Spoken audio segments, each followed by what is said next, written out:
Welcome to the New Books Network.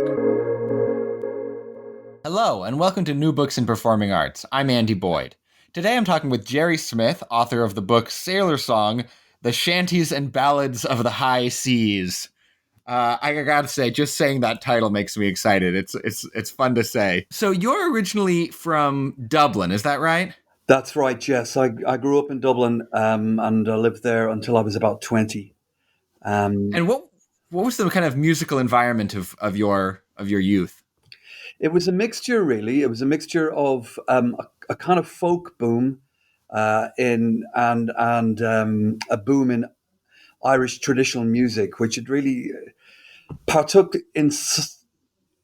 to some degree with the kind of international folk boom of the 50s and 60s. So there was a lot of ballad groups and ballad singers.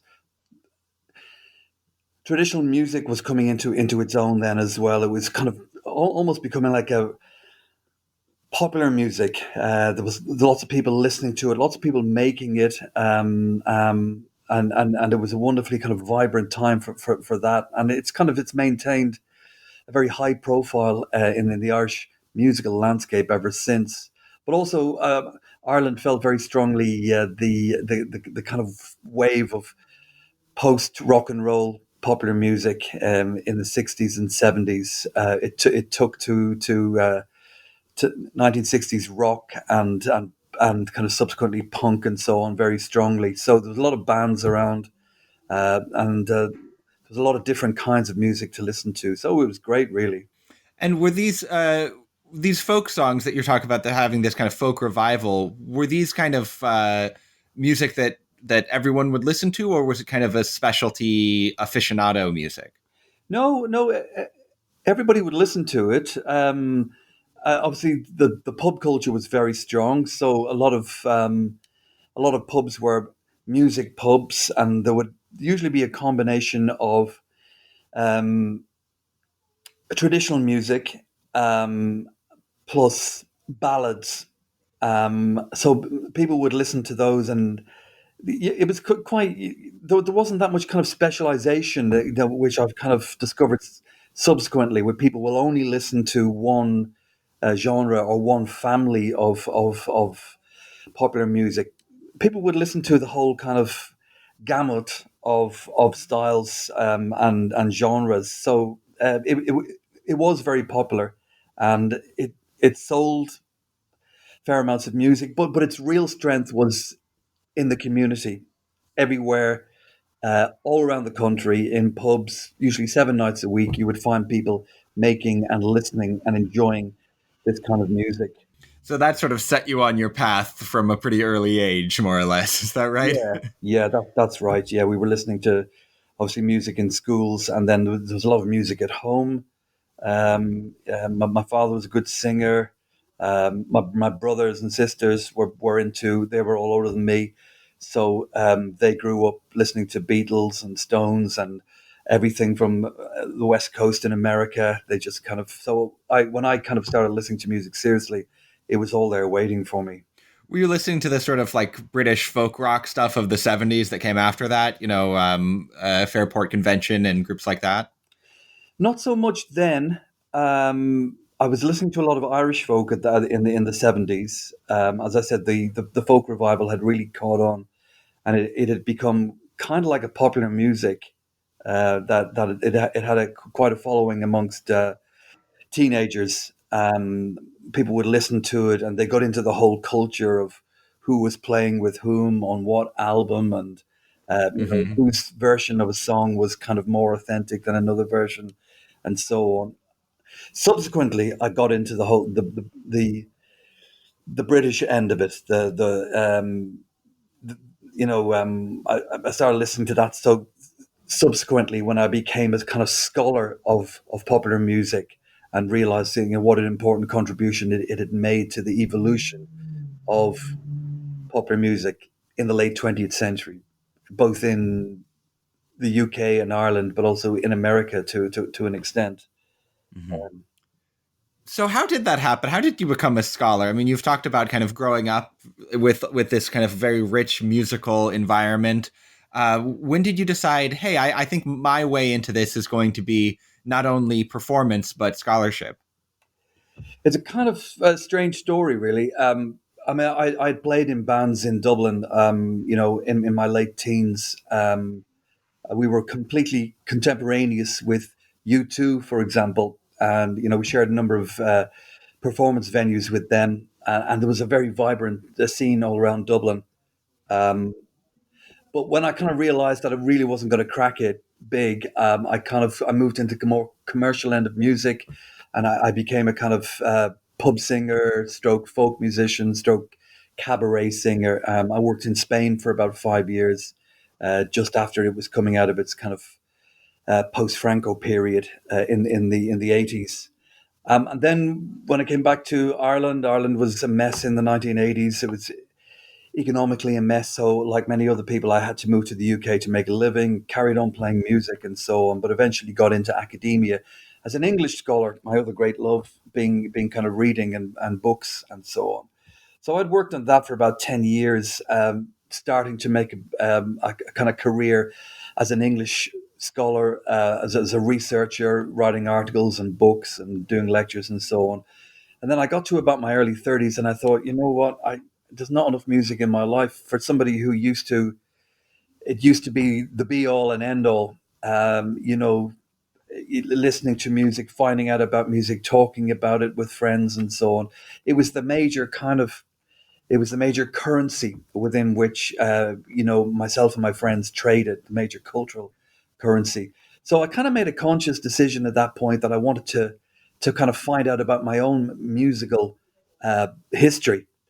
And I started kind of doing it quite systematically. I got involved with popular music studies, which was then in a fairly kind of nascent phase. It had roots in the 60s and 70s, but really as a discipline, it only really started to kick off in the 80s. So I started just to kind of read that kind of stuff, become as literate with its kind of theories and its methodologies and its archives as possible. That's when I started to kind of just consume the history of post-war Western popular music as fully as possible, and started to think about, well, I really want to write about Irish popular music in the first instance, just to find out how I got to be listening to the stuff that I was listening to in the late 60s and early 70s when I started to get interested in popular music. So my first book was on this subject was called Noisy Island, A Short History of Irish Popular Music. And then I've gone on and done three or four other books since about Irish music, moving up through the decades and getting kind of like more selective and more specialized and more targeted in terms of what I was focusing on. So that's how it happened. Really, it was a kind of conscious decision that I mean, I've carried on being a scholar of English literature, but I've managed to maintain this kind of parallel career as a scholar of Irish popular music. I'm sometimes referred to as the stepfather, the naughty stepfather of Irish popular music studies. Uh, a title I'm happy to embrace. Yeah, you should. You have a right to be proud. That's a great title. And now you teach in Liverpool, and I know Liverpool has traditionally had a large Irish population. What's the place of Irish culture in that city? It's still very strong, and you're dead right to say Liverpool is sometimes referred to as the capital of Ireland because of its large Irish population. It doesn't originate in the famine years of the 1840s and 1850s, but it certainly got a lot stronger then than it had been. Uh, Liverpool was what was a kind of entrepot port. It was a place where people went to begin their longer journeys elsewhere. So, for example, if you didn't sail straight from Ireland to North America to any of the Canadian or American ports, you did it via Liverpool. And then when the famine came along in the 1840s, huge amounts of emigration. People came to Liverpool, some of them perhaps expecting to go on to other places, but a lot of them never made it. A lot of them died. A lot of them just decided to stay and try and kind of force that typical migrant lifestyle and experience that you just kind of you embrace what fate has dealt you, and if that's living in a horrible little basement somewhere off Liverpool docks, with no sanitation and no prospects, well then that's it. So once that pattern was established, Liverpool became a kind of primary destination for Irish migrants, along with London, and to a lesser extent some of the other cities like Birmingham, Glasgow, and Manchester. But that strong connection between Liverpool and Ireland has remained. In some senses, it's because Liverpool itself is a kind of place apart. Its relationship with the kind of rest of the UK is extremely troubled. And that's partly to do with its own port history. Um, it's having been a very kind of strong and prosperous city throughout much of the Industrial Revolution and Britain's kind of imperial pomp. It suffered quite strongly after the Second World War, and then became a kind of object of um, political oppression, really, under people like Thatcher and our current Prime Minister Boris Johnson is another Liverpool hater. So this has only kind of underpinned its connection with Ireland and Irishness. There's something about the Irish kind of attitude towards life and culture that appeals strongly to Liverpool people. And you only have to come to the city. It's one of those cities, I think, places like New Orleans, um, Marseille, places where I've been, where you get a feeling that there's something going on here which they don't quite belong. There's a bit of kind of edginess, and people feel themselves to have an identity above and beyond the kind of mere nation state to which they are, you know, attached through no kind of particular volition of their own. So yeah, it's a good place to end up in, actually, as a kind of Irish person. I felt at home here, and it's very close to Ireland as well. It's only 25 minutes on the plane back over to Dublin. Um, so it's good. Great. And you also lead a sea shanty choir, is that right? That's right. Yeah. How did that get started? Was it hard to find people who wanted to sign up to be in a sea shanty choir, or did you have to kind of, hold people at the door? It's about halfway between those two scenarios. If I, we've got enough to keep us busy, but there are other choirs. There's kind of like glee choirs, and there's popular music choirs in the university. This is a kind of very specialized choir for people, and have to kind of introduce them to the shanty, what it is, and how it works. We've got about 12 members, and that's about as much as we need, to be honest, because of the particular way the shanty works as a form. It's kind of call and response basis. If you get a little any beyond that, it starts to get a little bit tricky. Um, if you read the book or have a look at the book, you know that kind of harmony and form and so on are kind of very specialized um, media within the the shanty as a genre. So it sounds kind of like as if it's easy to sing and it's just kind of throwaway, but actually it's pretty specialized. So um, everybody's got to come prepared. Everybody's got to kind of learn the material. If we do decide to harmonize a song, it's got to be done quite sensitively. So yeah, we've been rehearsing. It's about 2 years now. We've been working, and then of course COVID came along last year, just when we were going to record our first album, just when we had a whole series of summer gigs lined up, and it Mm. all kind of got put on the back burner. But we're hoping, after the fourth or fifth wave, sometime late next year or early in 2022, 23, that we might be able to pick it up again. Jeez, yeah. Um, And so, what actually is a sea shanty? I mean, you say in the book people have been singing on boats since as long as there have been boats, But what makes a sea shanty a particular form of a sort of a seaborne song? Well, the ones that we're familiar with mostly are the ones that evolved in the 19th century during a very kind of particular period when technology and commerce combined to make the shanty a kind of viable form. It's a kind of a pretty short period of about 4 or 5, maybe 6 decades between the end of the Napoleonic Wars in Europe and the advent of steam. Well, not really the advent of steam, the kind of triumph of steam as a kind of co- commercial a form of commercial transportation in the 1870s and 1880s, really. So you got this kind of short period in between in which you've still got sailing ships who are doing most of the transport and most of the trade between Europe and North America. So they're still relying on wind power, and they're still relying on muscles, muscle power to a large extent.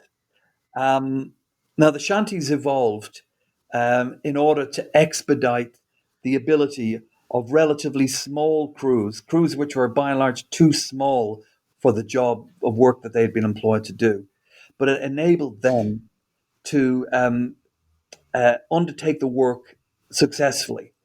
And the reason they were able to do that was they found that if they sang, they could coordinate their efforts much more efficiently than if they were just trying to undertake the task um, randomly or without some kind of direction.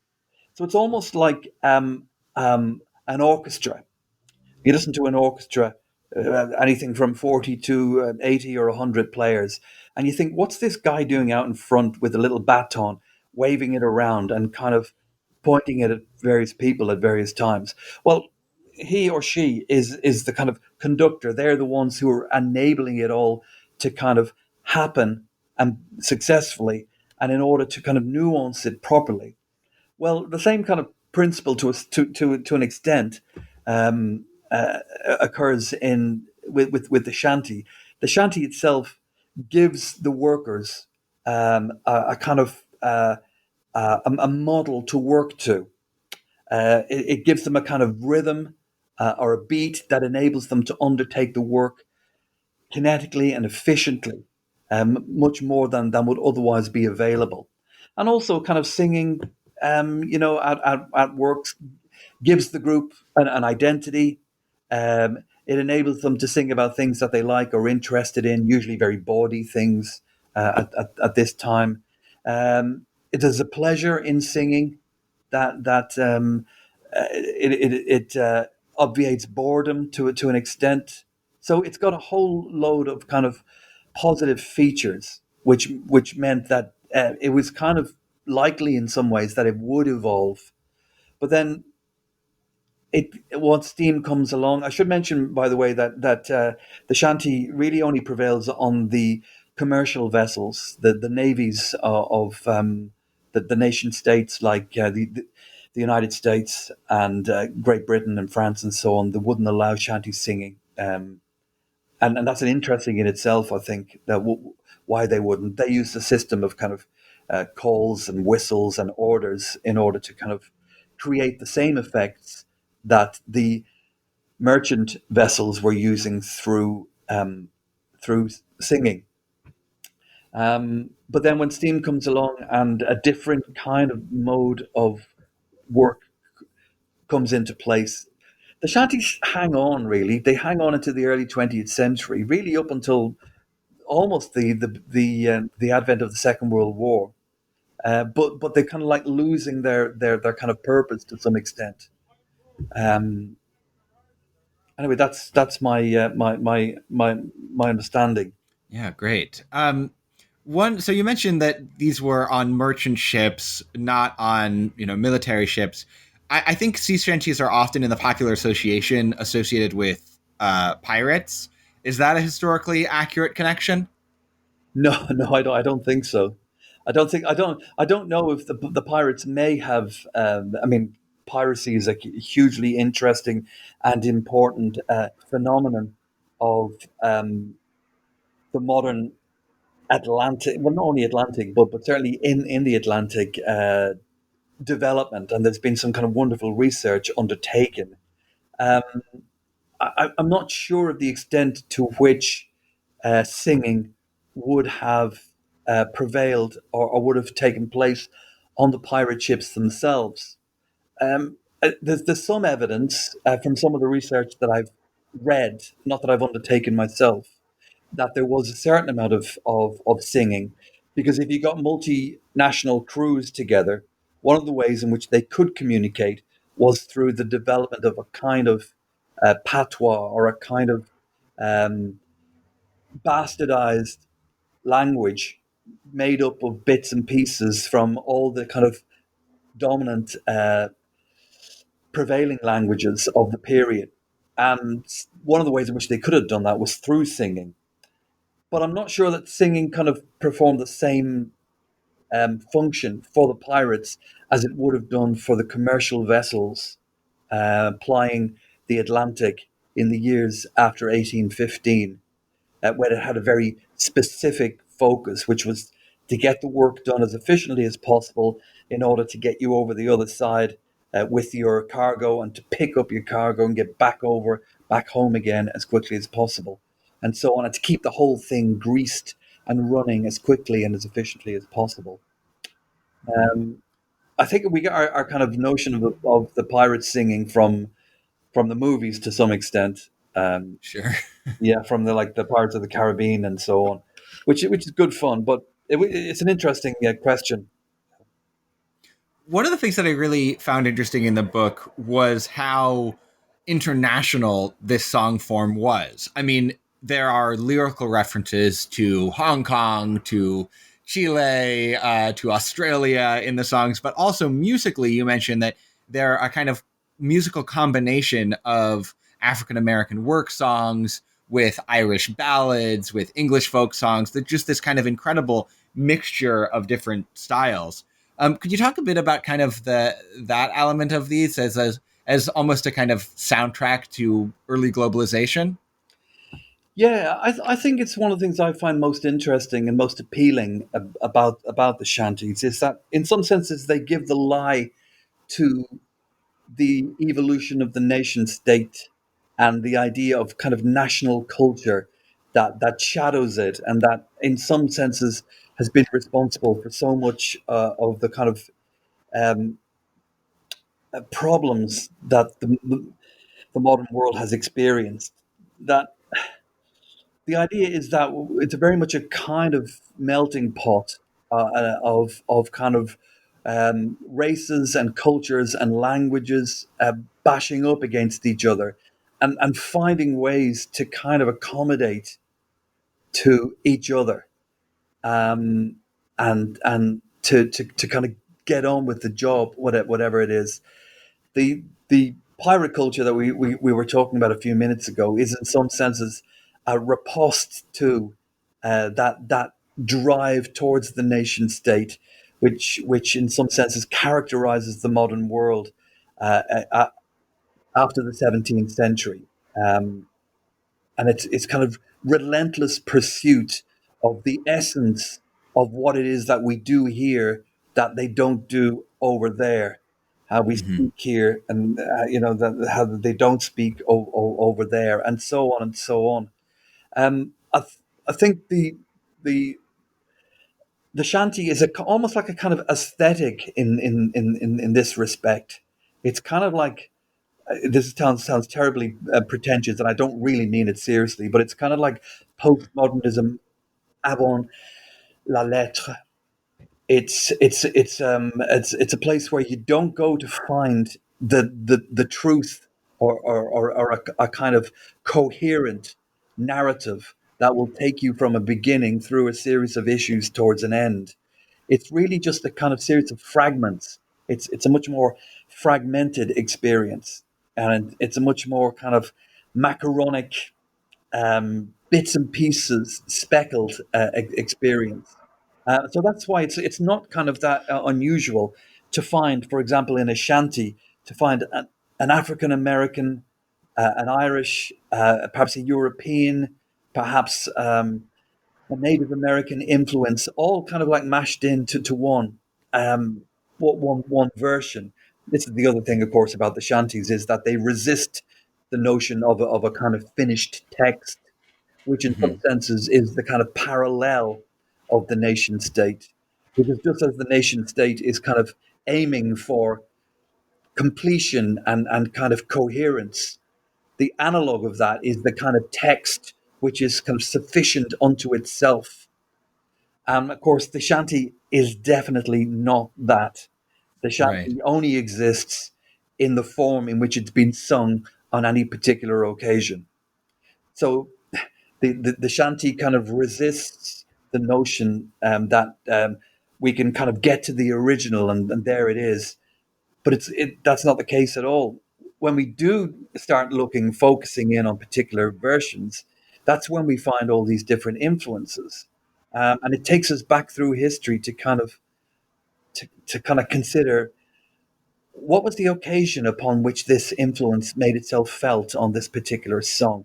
How far back can I go, um, in all reasonableness, to postulate an original version. And how did it get to be the shape that it is in this version or that version? That's what I kind of find so attractive about it. It's a kind of very um, liberal form in that respect. It's a very welcoming form, um, egalitarian, and it resists the hegemony, the authority of the text. I totally buy this argument, and I love this idea of the sea shanty as this sort of inherently subversive, always revisable form.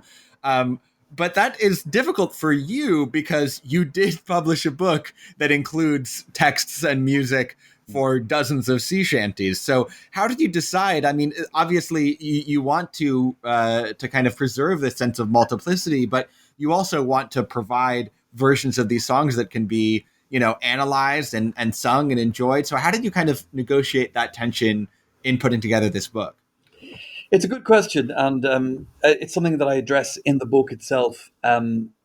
Basically, I defocused on the notion of analysis because it's not really an academic book, although it draws on a lot of academic work. It's not itself a contribution to the field uh, in that respect. My focus was rather on performable versions, and this is based to some extent upon my own experience as a singer and as an arranger, as a kind of archivist. The versions that I included in the book really represent composite versions, which I've arrived at both lyrically and musically through the experience of being a kind of shanty singer on a kind of regular basis. If myself and the shanty group sit down and we decide, well, we're gonna have a go at this song. Well, which version are we going to have a go at? Which lyrics can we should we involve? How long do we want it to be? And then which kind of melody are we going to focus on? Given the fact that it's probably six or seven, maybe both minor and major key variations. So these are all choices that I make as an arranger, and it's a reflection of those choices really that represents the material that I've included in the book. They are kind of a snapshot in time, and I would expect anybody who wanted to enjoy use the book to kind of take it and say, oh, yeah, now I've got a melody, now I've got a lyric, but I don't have to stick to it. I don't like that verse, or I do like this verse which he's left out.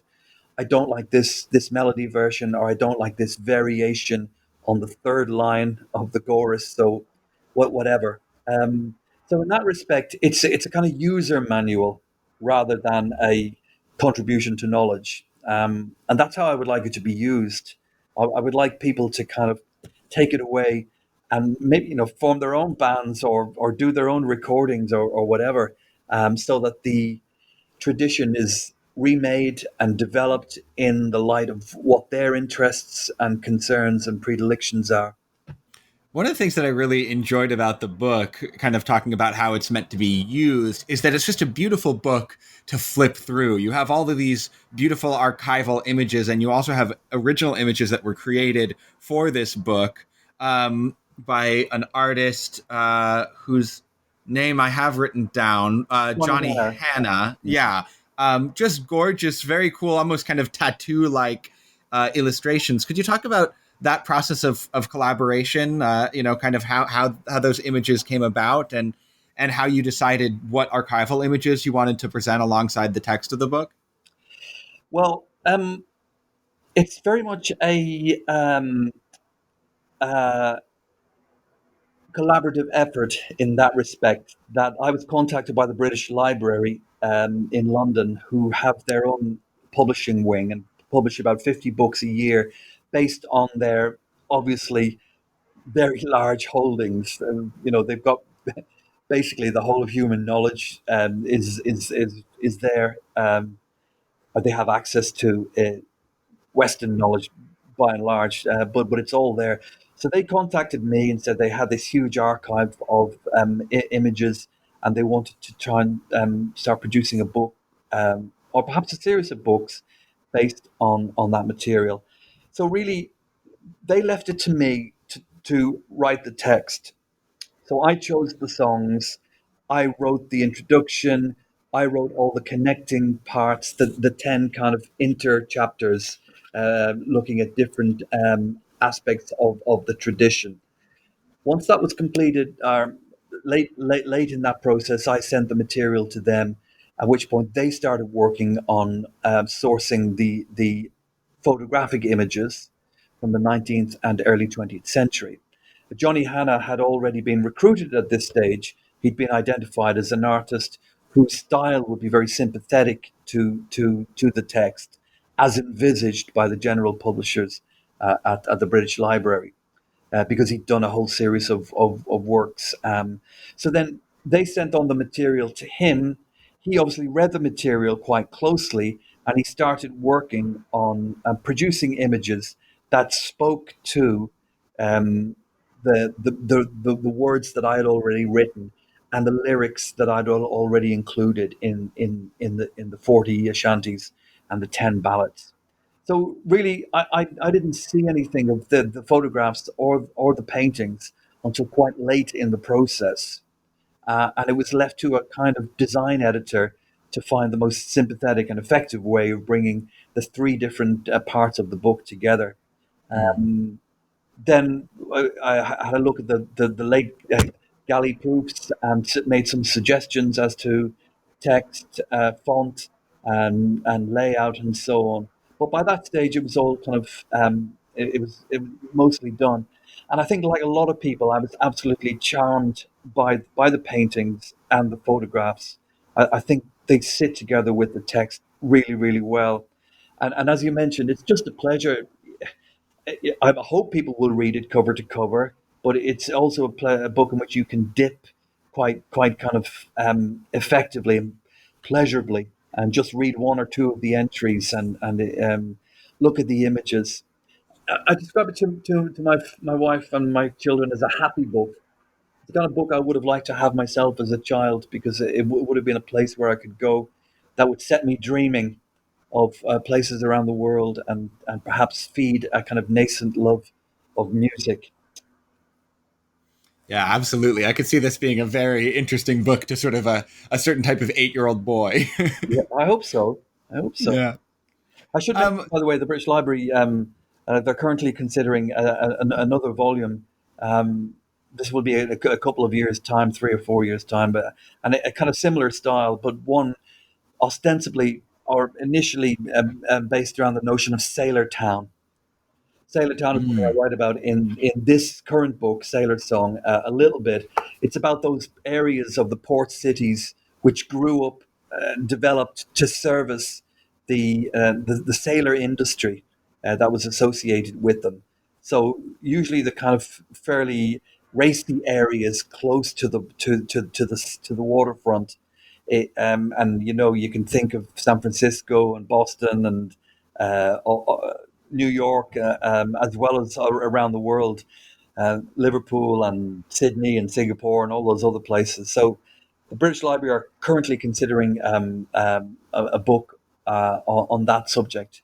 In which case, if they do, it'll probably be the same kind of idea: text, photograph, and original images. Cool. Yeah, when you mention sailor towns, I think of the New Brunswick of Moby Dick, Yeah, first of all. This sort of mixture of all of these people from all around the world. yeah, Um, yeah, absolutely. That another kind of dangerous, edgy space in which it is very dangerous, literally, but also it's a place that kind of resists the strong authoritarian policing instincts of the hinterland. The further away you get from the port, the more the authorities are able to exercise control. So that's why they're so interesting in some respects. so I'd love to talk about these songs as sort of historical evidence. What kind of picture of life at sea emerges when you read, a few dozen of these song texts back to back? I think it was hard. I think it was hard in a way that we can probably not fully appreciate. Um, I mean, I should mention I'm not a good sailor at all. That's when I was when I was researching the book and before when I've done a couple of shanty albums before and so on, and I do have sailor friends from around the area, and they'd say, "Oh, come out to sea, and we'll show you what it's really like." You need to kind of appreciate it and experience it in order to understand it. And I have tried a few times, but not. It's not for me. So I can only imagine. I've read quite a few books of experiences at sea. The sailors were pretty far down the pecking order. There was a lot of bullying, a lot of violence, a lot of exploitation, both on on ship and on shore. The practice of crimping, which I write about in the book, which was basically a kind of a system to kind of cheat the sailors out of out of their money and get them back to sea as quickly as possible. Um, it was just hard. It was very difficult, very taxing physically and mentally. One can also imagine. And there's a strong kind of culture of it in Liverpool because it remained an important port up until the 60s and 70s. So there was still a strong sailor contingent then. And the stories that they tell is of it being a very difficult and a hard life. Kind of romantic, I suppose, in some respects, but I think a lot of that romance comes from people like me, from kind of like landlubbers who Mhm. kind of like, love the romance of the sea and love their Melville and their Conrad and their, Captain Marriott and all that kind of thing. And love the notion of the kind of gimme that horizon moment. But that's one side of the coin. And it is attractive, but it should never kind of take away from that this was a kind of brutal period in labor history, um, Mhm. and a typical kind of phase in the development of kind of capitalism in that respect. And like all kind of capitalist enterprises, its purpose was to maximize profit, and if that came at the expense of the agents who kind of expedited that profit, but then so be it. So it was difficult and hard, and we should never forget that, even as we're kind of enjoying the accidental products of that period, which were the shanties themselves. There's also a certain amount of sort of bodiness in these songs, maybe a surprising amount for a contemporary reader, thinking about how we normally think of the 19th century as this very staid, conservative period. So, could you talk a bit about kind of I don't know, the more unseemly aspects of life that emerge in these shanties? Well, I mean, we touched on this earlier on, and one of the things that we need to admit and to kind of face up to is that these shanties are not the shanties that would have been sung on board ships. during the kind of heyday of the shanty. Because when they began to be collected by late Victorian archivists and folklorists, a lot of the time the material was too racy, was too difficult for the collectors to countenance. So either the shanty singers themselves changed the lyrics when they were giving them to the collectors, or the collectors changed the lyrics that were given to them by the singers. So a lot of the material that's come down to us is a very kind of watered down version of what would have been sung at sea. And what would have been sung at sea is what would have been sung by, you know, any collection of sequestered young and middle aged males. They sang a lot about bodily functions. They sang a lot about sex. They sang a lot about stuff that was that was not countenanced in polite company, shall we say? Hmm. Some of these have survived. They've survived in one form or another. They've survived in the army, or in sports teams, or in kind of among students, or whatever. But the material that I've got, even when I did try to kind of, and I'm talk about this in the book to a certain extent, when I did try to introduce some of the racier elements, the British Library, with whom I should say I've been kind of working throughout lockdown, throughout kind of COVID-19. We never actually got a chance to meet. We only kind of Zoom, and they would do the kind of equivalent of pursing their lips and going, "Oh, I don't know if we can get that in. Actually, I, Oh no. I'm terribly sorry, but I don't."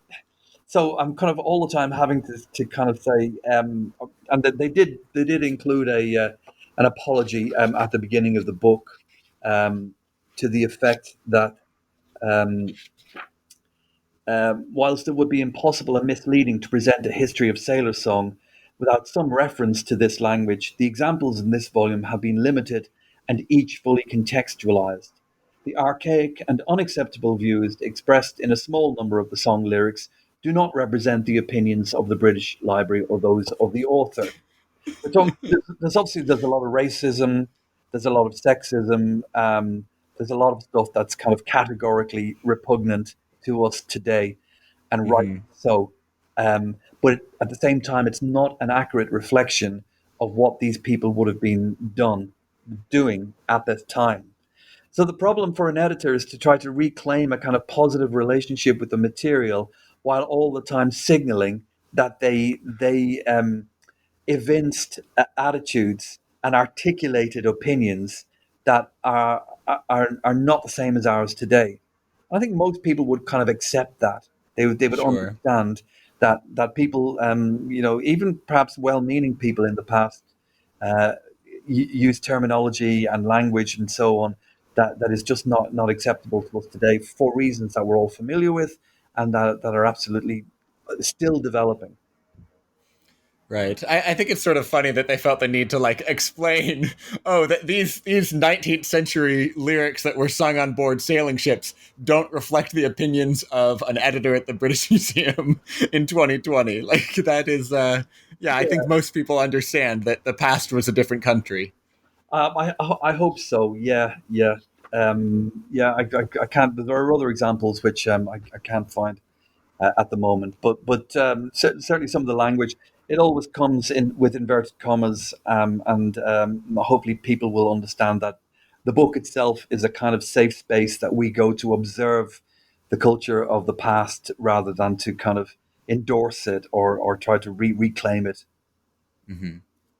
One of the things that was personally interesting to me, as someone whose family descended from Irish immigrants in the mid 19th century, is how much America shows up in these songs, and America specifically as a destination for immigration. Could you talk a bit about how America is depicted in a lot of these sea shanties? Well, America, it has its own very strong shanty tradition. Obviously, all the songs and all the shanties, all the ballads, usually have American versions in which you replace a kind of a place name or whatever, or a direction, and all of a sudden you go from having an English shanty to an American shanty. But obviously, given the fact that trade, both in goods and people, between Britain and America was the kind of context within which the form itself evolved, it's not surprising that America looms incredibly large because the ships are heading for specific destinations. Um, the songs themselves are making their way into the ports, into the hinterland of the United States. They're getting adopted, they're getting transformed, they're getting sent back a lot of the time. Um, so um, the depiction of America, it runs between a continuum between being very bad and very good, as you would expect. Sometimes it's a place of freedom and um, liberation from the hardships of the old world. Sometimes it's a place of opportunity. It's a place where you can become rich. It's a place that you can give full vent to your to express yourself. Sometimes it's a place where you go to die, which is very difficult. It's a place where you go to experience what you've already experienced at home, except in a foreign place. So it's typical in that respect of migrant um, culture that it's a place of opportunity, but also it's a place of hardship. It's a place of freedom and liberation, but also it's a place that's dangerous, a place of incarceration and so on. As a kind of imaginary location, it's a major contribution to the idea of America that kind of subsists down to the present day in Britain and in Europe. Most people will not, during the course of their life, make it to America from Britain or Ireland. So they depend on images, they depend on culture, they depend on music, on books, increasingly on television and movies for their sense of what that place is and what it represents. And the shanties themselves represent a kind of contribution to that. Um, I was just looking before I was talking to you. I was going through the songs and just noting how often America crops up in them all. Um, America and Canada and North America, and then you get that whole kind of Gulf experience as well, heading down towards the more romantic and exotic locations of South America. Finally, I want to ask you a bit about the current state of the sea shanty. I was surprised to learn in your book that there's quite an active contemporary sea shanty scene, as it were. Could you give us a taste of kind of what that world is like? It's great, to be honest. There's a number of folk festivals throughout Britain and Ireland throughout the year. Some of them are very big, like the Cambridge and Sidmouth and Shrewsbury. Some of them are a lot smaller. Some of them are just kind of, very small, associated with one particular pub or one particular village. So there's lots of opportunities for folk music um, throughout the year. And the shanty represents a very strong component of that culture. If you went to any of the large festivals, you would find a lot of shanty groups singing a lot of material in lots and lots of different ways. So the shanty, some people call themselves shanty group, and again, kind of going back to our earlier comments, some of them are quite fastidious about how they think the shanty should be sung and what it actually is. There's a lot of creativity and a lot of liberalism which goes into kind of interpreting what the shanty is. So um, some people will do it with instruments, some people will do it with harmony, some people will kind of do it as an actual song. But then there are other groups which try to kind of retain what they consider to be the a version which is closer to the original, more authentic version in some respects. And there are actual shanty festivals themselves. There's or shanty sea music festivals. There's one in Falmouth in Cornwall every year, at which a Sailor Song was supposed to be launched last year, and which we're hoping against hope that it may be launched this year. There's a shanty festival in Ellesmere Port, very close to Liverpool, um, uh, every couple of years. They're really good fun because you see lots of different people from around the world. I should mention also the Shanty Sea Music Festival, sea music culture is very strong throughout Europe. France and Germany have very strong sea music traditions, being strong maritime nations. Not so much Italy, interestingly, Hmm. around the Baltic as well, to places like Poland and the Baltic states into Scandinavia. They all have very strong sea music and sea song traditions. So it's a very vibrant culture, and you can actually fetch up and in a strange place where they speak perhaps a different language, but if you sing a particular song, they will know it. They will know the melody, and they will know where to join in, and so on and so on. So it's in that respect, it's a lot of fun. So sea shanties are still bringing together people from across these, national and cultural divides. Absolutely, yeah, and nowhere more so than in America. I think my experience is limited, but my impression is that down that, especially down the eastern seaboard, the maritime music culture remains very strong, very effective, and affective, um, and that people are still happy to get together, um, to kind of sing these songs. And I think they must be responding to something kind of uh, almost primordial in the music itself, that it speaks to a kind of experience and a kind of shared experience, which, no matter how much we evolve, will remain kind of valid and remain valuable for us, because singing the shanties kind of brings us together in a way that not quite any other form of music does. And as long as people kind of respond to that, then I think the shanties will continue to be sung and enjoyed and valued by people from around the world. Well, Jerry Smith, I've already taken up so much of your time, but thank you so much for being on New Books and Performing Arts to talk about your wonderful book, Sailor Song. You're very welcome. I really enjoyed it. It's nice to talk to anybody else during lockdown, to be honest. But yeah, great. And hearing the car horns coming in from Brooklyn was fun. Oh, yeah, sorry about that. We also have a helicopter. I'm not sure if you can hear that.